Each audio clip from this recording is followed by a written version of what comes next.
raconte. Christophe Ondelatte. Il m'arrive parfois de penser que beaucoup d'affaires criminelles se ressemblent. Mais pas celle d'aujourd'hui. Celle d'aujourd'hui est vraiment à part.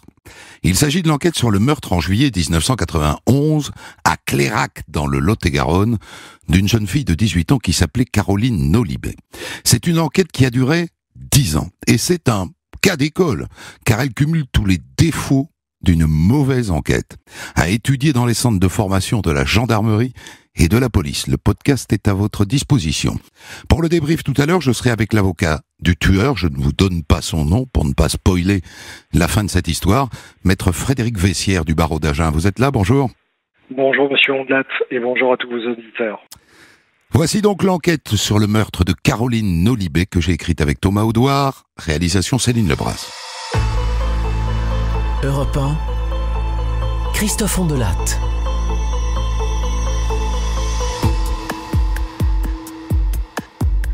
C'est l'histoire d'une gamine de 18 ans que l'on retrouve mourante et puis finalement morte devant sa porte, un soir. Caroline Nolibet. Ce que je vais vous raconter maintenant, à ce stade, je ne sais pas si c'est la vérité. C'est ce que raconte le père, Claude Nolibet. C'est lui qui l'a découverte.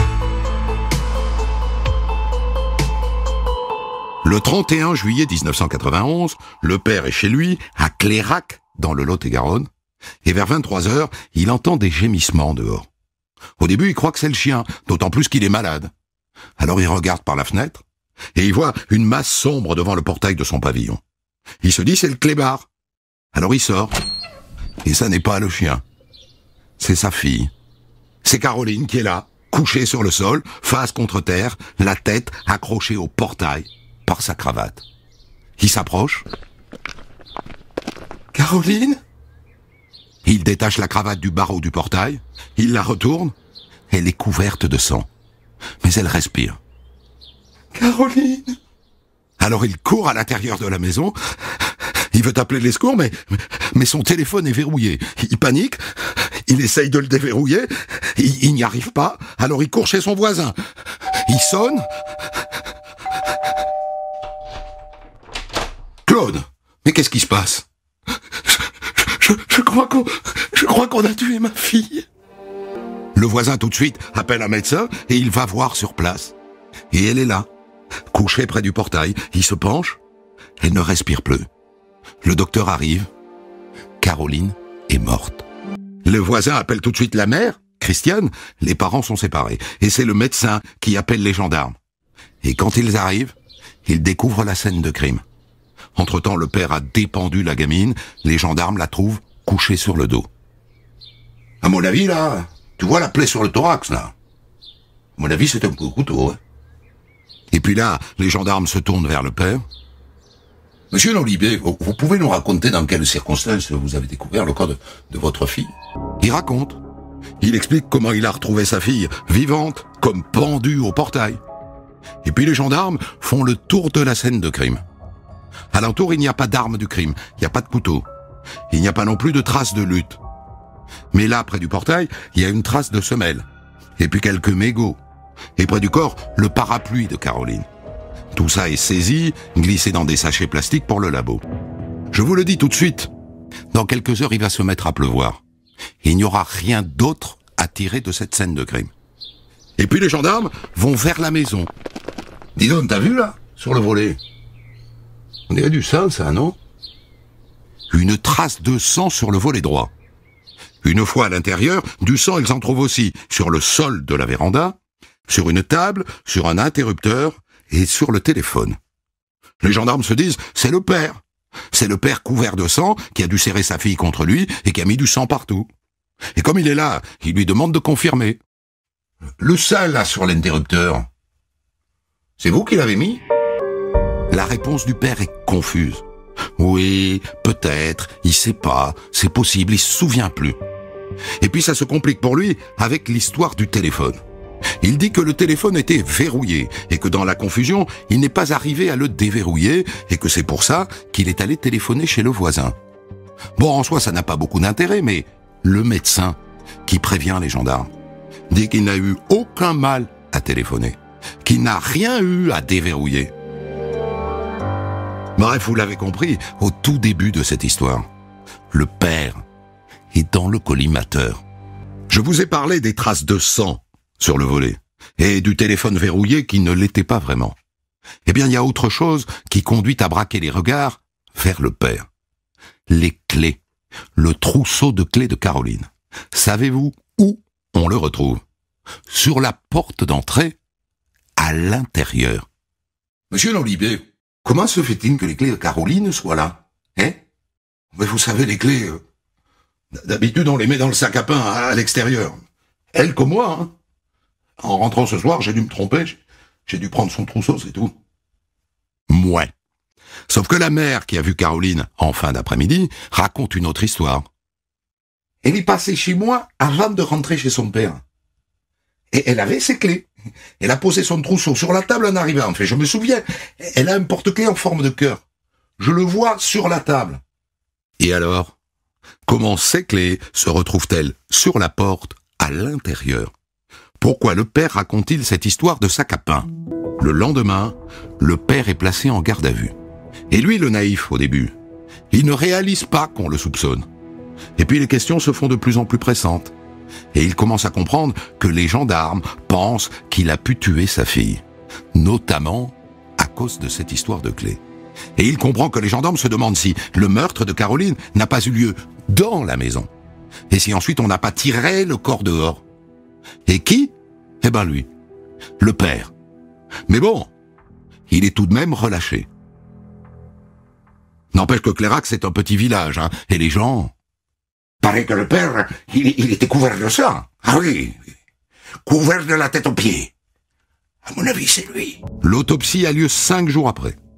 Je sais, c'est beaucoup, mais on est en pleine vacances d'été. Le légiste étudie d'abord la plaie sur le thorax, et il confirme que c'est un coup de couteau. Le couteau a sectionné une côte au passage, il a perforé le péricarde, et il a terminé sa course dans le ventricule droit du cœur, sans le traverser. La plaie est perpendiculaire, elle fait 4 cm de large.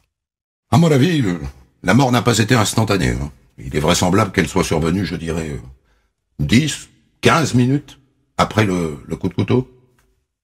Ça n'est pas la seule plaie. Il y a aussi un coup sur la paupière supérieure gauche et un coup sur l'arête du nez. Mais pas de signe de strangulation, pas non plus de signe de violence sexuelle. La toxicologie est négative, ça veut dire que Caroline n'était pas droguée. Donc on résume. Son agresseur la frappe, bim, bam, et il lui plante son couteau dans le cœur.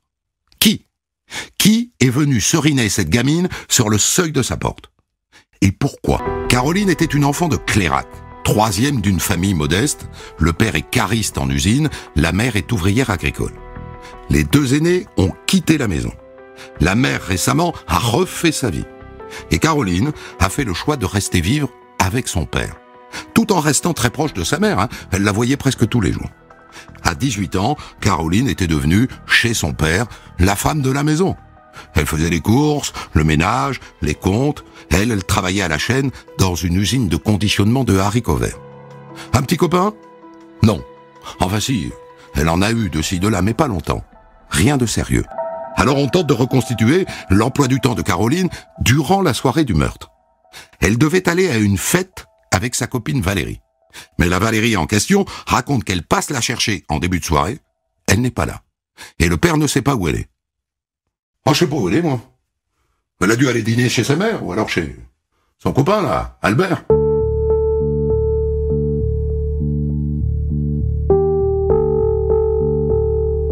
La copine Valérie part donc seule à la fête.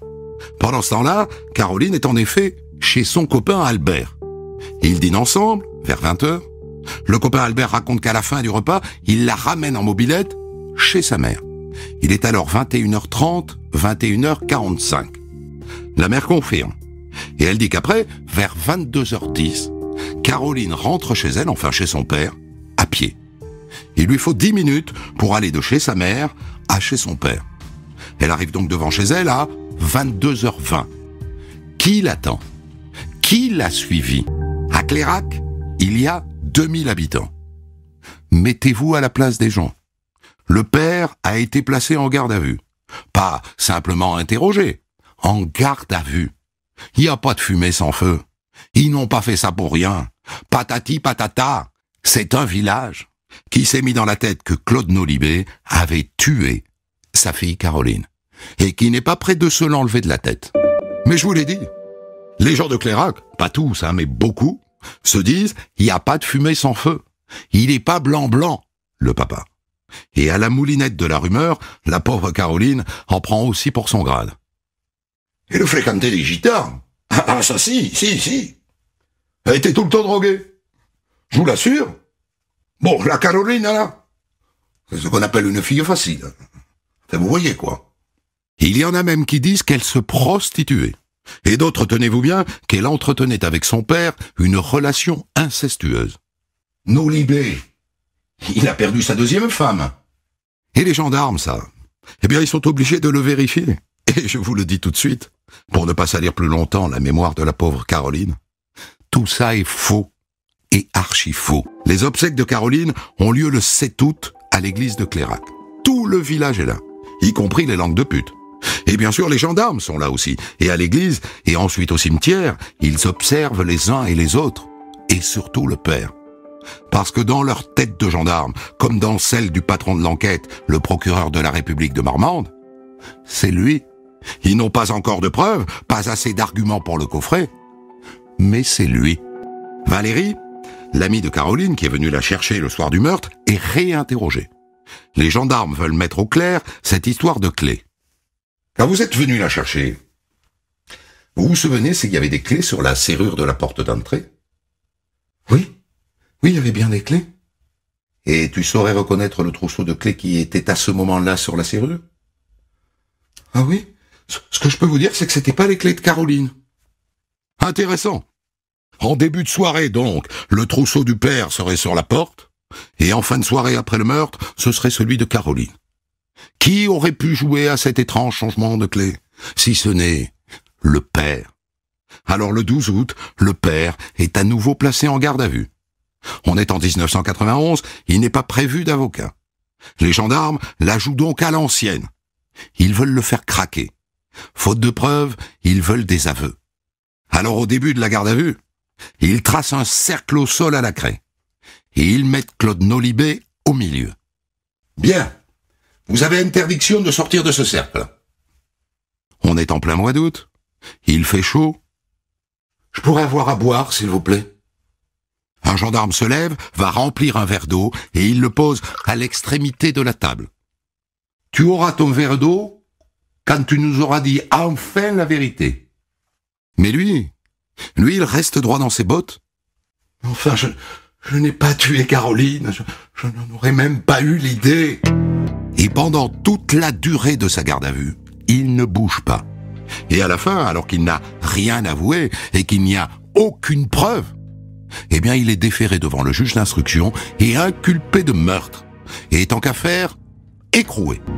Le 16 août, le juge ordonne une nouvelle perquisition de la maison. Pour l'occasion, les gendarmes vont chercher Claude Nolibé et ils le sortent de sa cellule. Et sur la route de Clairac, ils sont, comment dire, un peu déroutés par son comportement. Il y a de quoi, hein. Le père est d'humeur badine. Il plaisante avec eux. Il leur raconte même une blague. Ça n'arrange pas ses affaires. Les gendarmes découvrent de nouvelles traces de sang, notamment une trace dans l'évier. Et dans la chambre de Caroline, ils tombent sur des vêtements encore tachés de sang, mais qui ont manifestement été lavés. Et ça non plus, ça n'arrange pas les affaires du père. Le juge missionne l'un des papes de la police scientifique de l'époque, Loïc Le Ribot, qui rend son rapport le 18 août. Rapport dans lequel il relève un certain nombre de points.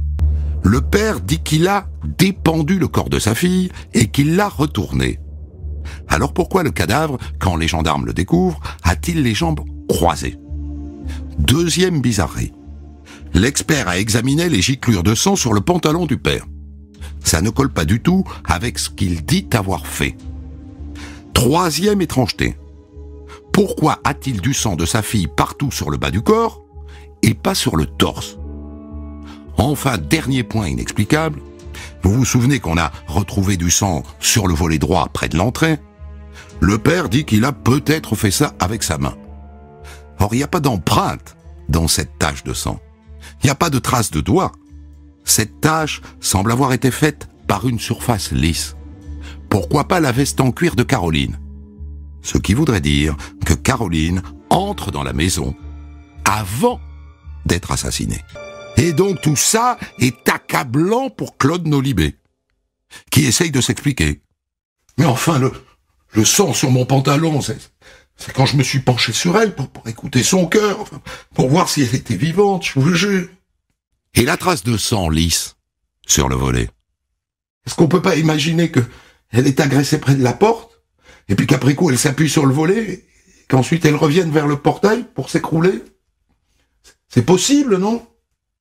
À son avocat qui s'étonne de le voir aussi serein en prison, Claude Nolibé dit « Pourquoi est-ce que je hurlerai que je suis innocent? Ils sont savants. Ils vont bien finir par se rendre compte que c'est pas moi le coupable. » Le 16 septembre, 1 mois et demi après le meurtre, nouvelle reconstitution devant la maison, où est placé dans la position du corps de Caroline un mannequin couvert de sauce tomate. Claude Nolibé est là. On lui demande de rejouer les gestes qu'il a accomplis la nuit de la mort de sa fille. Ça dure 7 heures. Et à un moment, la juge demande à Claude Nolibé de se saisir du mannequin comme il a saisi sa fille. Et là, il craque. « Ah non! Non, ça vous me le ferez jamais faire !» Silence dans la petite troupe de juges, de gendarmes, d'avocats et d'experts réunis autour de lui. Mais à partir de là, la juge se laisse gagner par le doute. Et le 27 septembre, contre l'avis du procureur, elle décide de libérer Claude Nolibé. Sans pour autant décréter un non-lieu, il reste inculpé, mais libre. Il est temps de s'intéresser à une question, une seule. Pour quelle raison, quel mobile, le père aurait-il tué sa fille Caroline? D'après l'expert psychiatre, Claude Nolibé entretenait une relation fusionnelle avec elle. Fusionnelle, une relation de quasi-dépendance, qui peut s'expliquer par son histoire personnelle. Né en 1939 à Clérac, dans une famille de 6 enfants, Claude Nolibé a perdu sa maman quand il avait 9 ans. Il a été élevé par ses sœurs. Et ensuite, ses frères et ses sœurs sont morts les uns après les autres. Et puis son couple a volé en éclats. Il ne lui restait plus que Caroline. Ça explique la puissance des liens qu'il avait avec elle. Tous ces racontars de village ne sont que des sornettes. Oui, Caroline avait de l'ascendant sur son père. Oui, elle jouait à la fois à la mère et à la fille. Oui, elle n'aimait pas qu'une femme s'approche un peu trop près de son papa, mais c'était tout de même une belle relation père-fille. À partir de l'automne 1991, il ne se passe plus rien dans cette enquête. Le père reste inculpé, mais libre. Aucun nouvel élément ne vient nourrir le dossier. Et les années passent. 4 ans. Et à un moment donné, la juge doit faire un choix. Ou elle décrète un non-lieu, le meurtre de Caroline restera non résolu, ou bien elle renvoie le père devant la cour d'assises. Elle décide d'une troisième voie. Elle décide de relancer l'enquête. Une nouvelle équipe de gendarmes est nommée, qui pointe tout de suite une lacune. À 600 mètres de chez Claude Nolibé se trouve un IME, un institut médico-éducatif, qui accueille des adultes handicapés mentaux. En rentrant de chez sa mère, le soir du meurtre, Caroline est forcément passée devant. Comment se fait-il qu'on n'ait pas exploré cette piste à l'époque? Alors on le fait, 4 ans après. Les gendarmes débarquent à l'IME et réclament la liste des résidents de l'époque. Ils étaient 5 à dormir sur place le soir du meurtre. Les 5 noms sont passés au fichier. Aucun n'a de casier judiciaire. Et la piste est refermée. Et à nouveau, sur la liste des suspects, il ne reste plus que le père. Le père qui a perdu tous ses amis. Le père à qui plus personne ne parle. Le père qui est montré du doigt dans tout le village. Et qui, à un moment donné, désespéré, finit par écrire au président de la République. Il va lui falloir 2 ans de plus, 1997, pour qu'enfin on prononce à son endroit un non-lieu pour insuffisance de charge. Il n'y en a aucune, en vérité, au dossier qui accuse le père. Mais comme le meurtre reste non élucidé, les gens continuent de penser que c'est lui. Et donc finalement, il est obligé de quitter Clérac, où pourtant il est né. Cette affaire serait sans doute restée impuni s'il n'y avait eu un coup de chance. En mai 2001, 10 ans après le meurtre, une femme de ménage de l'Institut médico-éducatif trouve sous un lit un petit bout de papier plié. Elle le déplie et dessus il est écrit « Je suis l'assassin de Caroline Nolibé ». Alors elle le transmet immédiatement à la direction de l'Institut qui prévient tout de suite les gendarmes. Et à partir de là, ça devient compliqué. La chambre où on a découvert le petit mot est occupée par un pensionnaire de 38 ans qui s'appelle Philippe Gendouze. C'est un peu le chouchou du foyer. Il est poli, attentionné, assez courtois. On s'aperçoit d'ailleurs au passage que son nom ne figurait pas sur la liste donnée en 1995 quand les gendarmes se sont brièvement intéressés à la piste de l'IME. On l'avait oublié. Bon. Le problème avec Philippe Gendouze, c'est qu'il a 7 ans d'âge mental. Il est placé là depuis 20 ans, depuis ses 17 ans. Il ne pose, disent ses éducateurs, aucun souci particulier. Ils disent même qu'il n'est pas loin de pouvoir vivre de manière autonome dans un foyer ouvert. Il travaille d'ailleurs au CAT de l'Institut et il a une amoureuse, une pensionnaire de l'IME. Mais quand on passe son nom au fichier, on s'aperçoit que Philippe Gendouze a un passé. En 1985, soit 6 ans avant le meurtre de Caroline, il a agressé une jeune fille avec un couteau. Ça s'est passé à Saint-Livrade, tout près de Clairac. Philippe Gendouze suit une jeune fille de 17 ans qu'il trouve jolie. Il a un couteau, il saute sur elle pour la violer, elle se débat, il la poignarde au ventre et il s'enfuit. En raison de son handicap mental, il est déclaré irresponsable pénalement.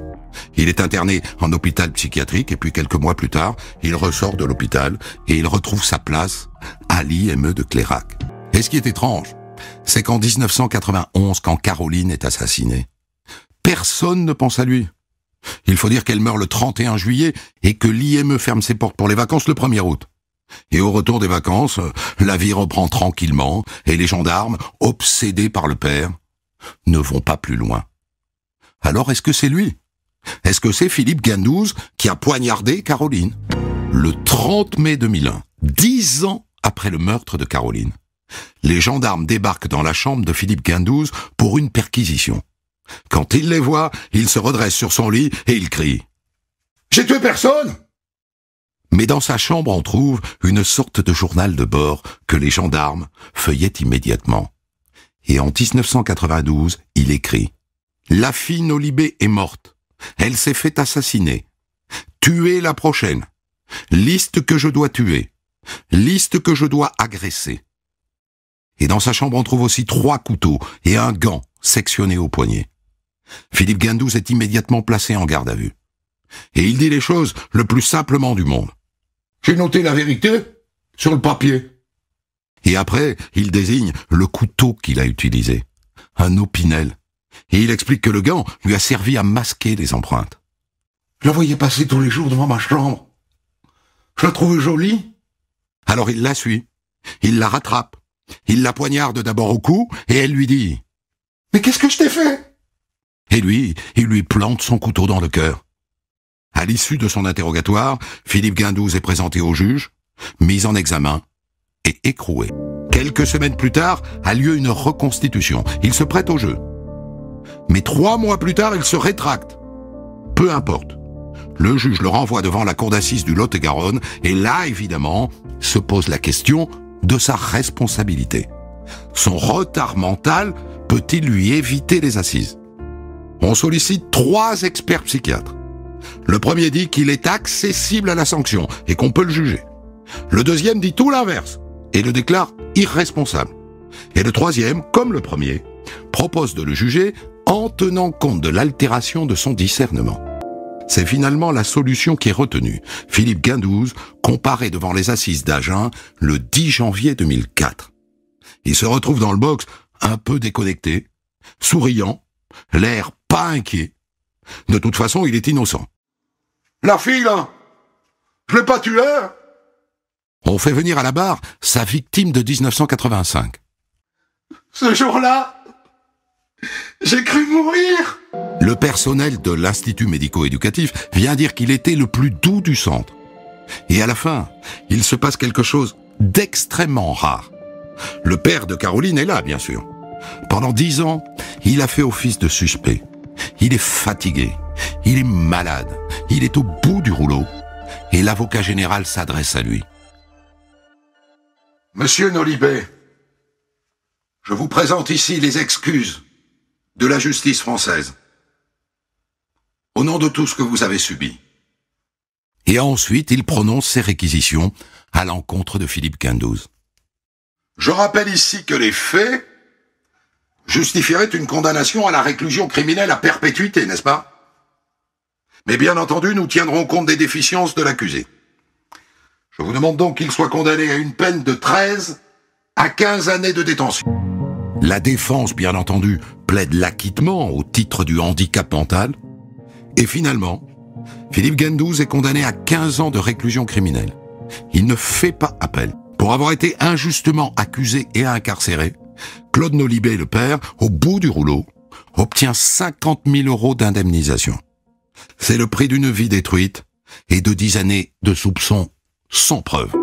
Voilà donc pour cette histoire dont je vous disais, en la débutant tout à l'heure, qu'elle était totalement à part dans le décor criminel de ces 20 dernières années. Et pour la débriefer, je suis avec l'avocat de Philippe Guindouze, maître Frédéric Vessière du barreau d'Agen, qui est là avec moi au téléphone.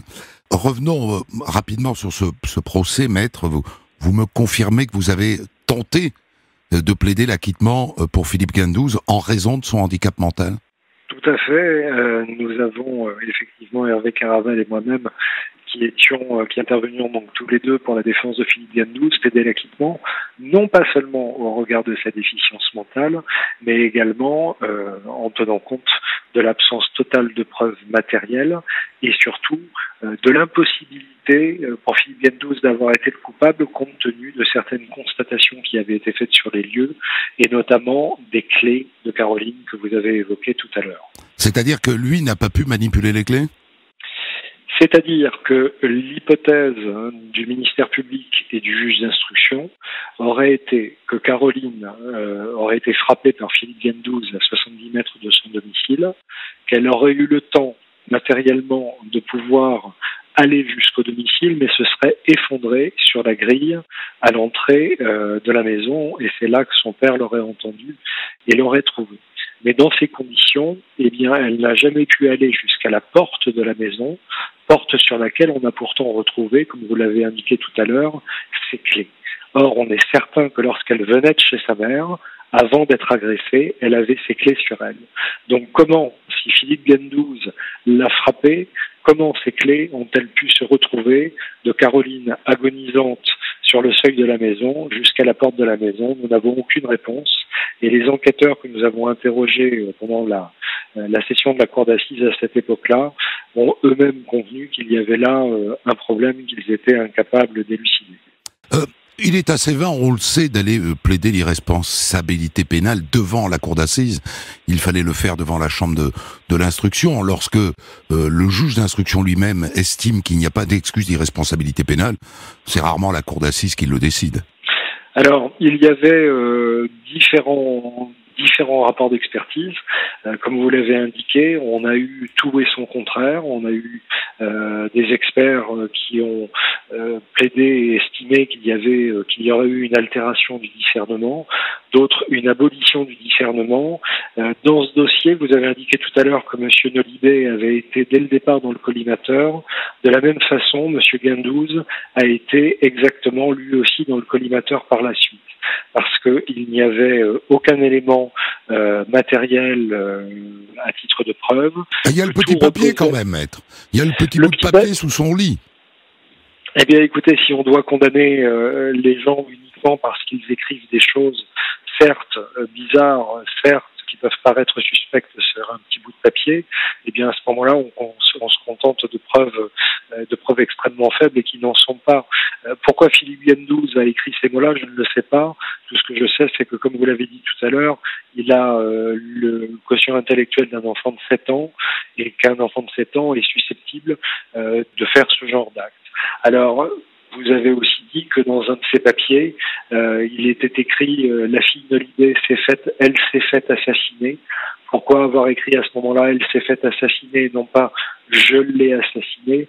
Il y a aussi là avec ces bouts de papier beaucoup de contradictions pour lesquelles nous n'avons pas aujourd'hui de réponse. Quelle peut être l'utilité de la prison pour un homme dont le quotient intellectuel est celui d'un enfant de 7 ans? Aucune. Ce que disaient les experts, c'était qu'il était important qu'une déclaration de culpabilité, si jamais il était effectivement coupable de ce meurtre, qu'une déclaration intervienne pour lui donner un sens, mais qu'en revanche, l'utilité d'une peine de prison longue n'en aurait pas, car il n'était pas estimé comme quelqu'un de dangereux. Et c'est tout le paradoxe, c'est que, comme vous l'avez dit aussi, eh bien, Philippe Gendouzi est un pensionnaire exemplaire, il est sympathique, il n'a jamais fait preuve d'aucun acte de violence, personne n'a jamais craint une éventuelle agression à caractère sexuel ou une menace. Et donc son comportement est tout à fait différent de la personne que l'on essaie de dépeindre. Comment s'est passée son incarcération? Je suppose qu'aujourd'hui, il est sorti de prison. Alors, la problématique, c'est que Philippe Gendouzi se trouvait parfaitement bien en prison, puisque, hormis la privation de liberté, eh bien, cela ressemblait beaucoup à la vie extrêmement organisée, extrêmement structurée qu'il avait au sein de l'Institut médico-éducatif. Et de la même façon que M. Nolibé en prison ne criait pas son innocence, eh bien, ce que M. Gendouzi, lui, voyait simplement en prison au début, c'était une vie facile dans laquelle on ne l'obligeait pas à aller travailler, dans laquelle, eh bien, finalement, il n'était pas si mal que ça. Alors maître, au-delà de votre statut d'avocat du tueur condamné de Caroline Nolibé, je voudrais qu'on essaye ensemble de décrypter les mécanismes qui ont conduit à accuser injustement le papa de Caroline. Il y a une première chose, moi, qui me vient à l'esprit, c'est que on a du mal, dans notre culture sans doute, à concevoir qu'il y ait entre un père et une fille une relation extrêmement forte. Entre un père et un fils, oui, on l'imagine. Entre une mère et une fille, oui. Mais entre un père et une fille, il faudrait que ce soit malsain, quoi. Certainement, c'est certainement ce qui a guidé pour partie les enquêteurs, puisque dès le départ, effectivement, la piste privilégiée a été celle de la culpabilité de Claude Nolibé, ce qui fait que l'on a négligé les autres éléments de l'enquête. Mais dans le contexte familial qui était le leur, eh bien, il pouvait tout à fait y avoir une relation assez forte, Caroline étant la femme de la maison. Mais c'est certainement quelque chose qui, dans ce petit village, et pour les gendarmes en chargé de l'enquête à l'époque, était peut-être difficilement... oui, tout à fait. La deuxième chose, bon, c'est que voilà un type qui a perdu sa fille chérie, la seule, au fond, personne qui lui restait après la mort de ses frères et sœurs, de sa maman, de son papa et le divorce d'avec sa femme. Et alors on lui pose des questions précises et il sait pas y répondre de manière précise. Et évidemment qu'on peut comprendre qu'un homme frappé par le deuil comme il l'est ne sait pas répondre à des questions précises. Tout à fait. On imagine toujours que les gens sont capables de répondre de façon rationnelle et objective, mais bien évidemment, c'est extrêmement compliqué dans ce type de conditions, surtout lorsque l'on a un comportement un petit peu naïf et que l'on n'imagine absolument pas que l'on puisse être suspecté. Mais parfois, les gens ont des réactions un petit peu étranges, ce qui ne signifie pas pour autant qu'ils sont des coupables. On a aussi d'ailleurs dans cette enquête la preuve que la présence de l'avocat est bien utile en garde à vue, parce que on a quand même un premier interrogatoire de garde à vue surréaliste. Ce rond tracé à la craie sur le sol, la chaise au milieu, et le père Nolibé assis dessus, à qui on dit vous n'avez pas le droit de sortir du cercle. Enfin, c'est quelque chose aujourd'hui qu'un avocat ne laisserait pas passer. Tout à fait. Heureusement, la loi est intervenue depuis. Elle a été modifiée pour imposer la présence de l'avocat.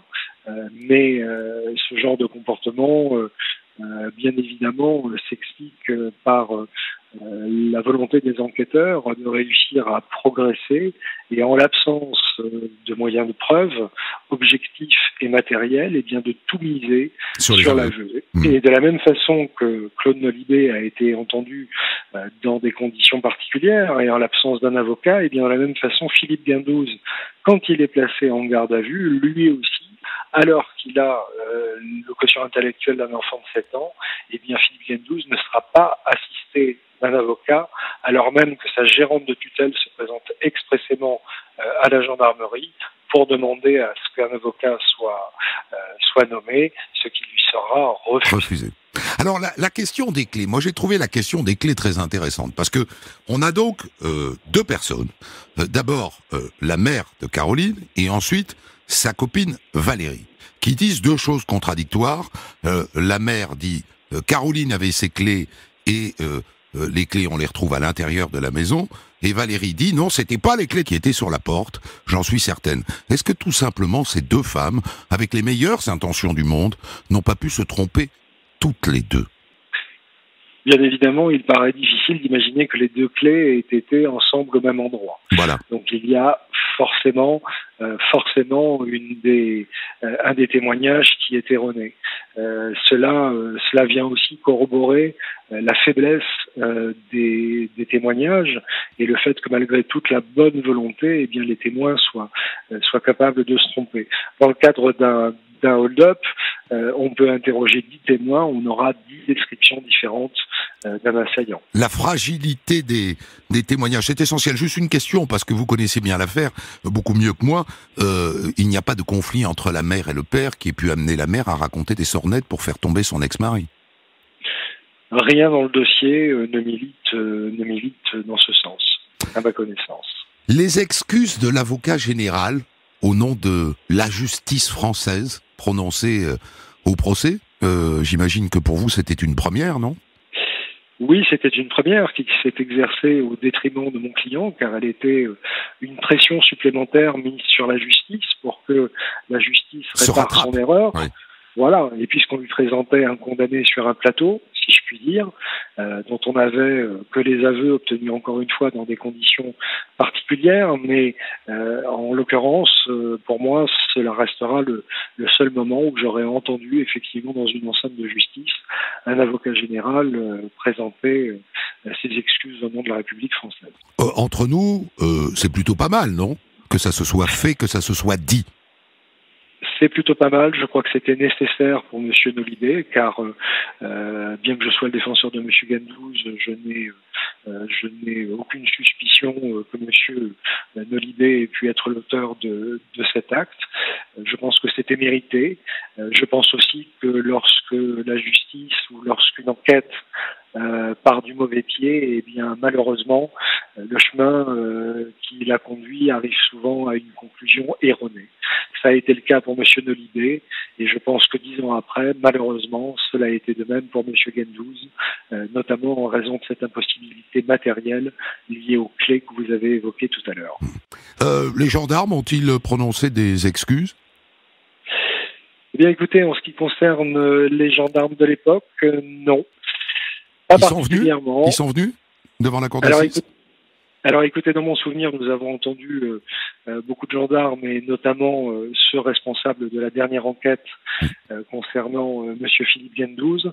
En ce qui me concerne, je n'ai pas de souvenir particulier, donc je ne voudrais pas m'avancer et moi aussi faire un témoignage erroné. 50 000 euros pour indemniser un homme qui est allé en prison pour rien et qui a focalisé le soupçon de tout un village pendant tant d'années, c'est assez? Ça me paraît peu, moi. 50 000 euros, est-ce que, de toute façon, sur le principe, est-ce que de l'argent est censé réparer ce type d'atteinte? On n'a pas trouvé de meilleur moyen. Donc aujourd'hui, faute de mieux, c'est ce que l'on m'accorde. Il est vrai que 50 000 euros, avec le recul, paraissent bien peu au regard de tout ce gâchis. Je vous remercie infiniment, maître Frédéric Vessière du barreau d'Agen. Des centaines d'histoires disponibles sur vos plateformes d'écoute et sur europe1.fr.